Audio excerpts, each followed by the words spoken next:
Ambakory mataoko tsy lefitry nefa an-tegna mamandia tany. Olombelogno foza tsy hitovin-dragnahary. Sendra managna ny mary eliniany tsy andeha nitsakany ambany. Manandrariny tsy andeha ndiavagna lavo an-tegna mba mandia tany.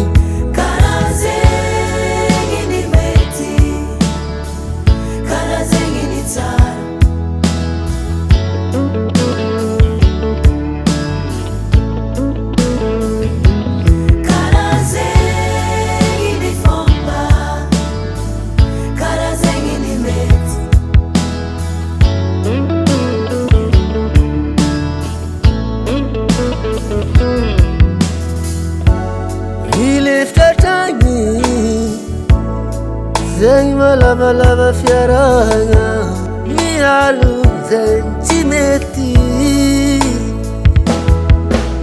Na indra mandalo na indra miseho eto kaza mba entim-pô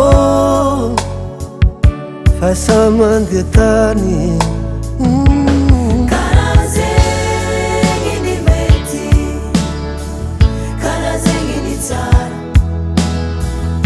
Tsy fagnano ratsy zalabe karaha zegny ny fomba, karaha zegny ny mety. Izegny ny tsara tsy fagnano ratsy eto fiainagna aketo.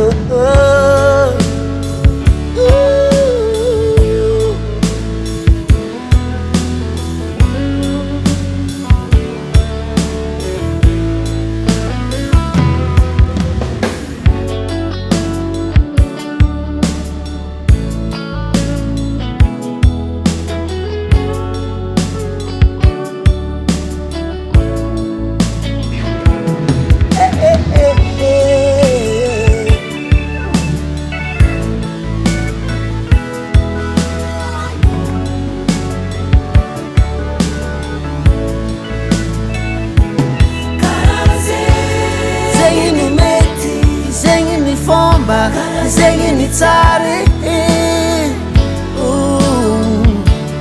zegny no mety. Karaha zegny ny fomba, tsy fagnano ratsy.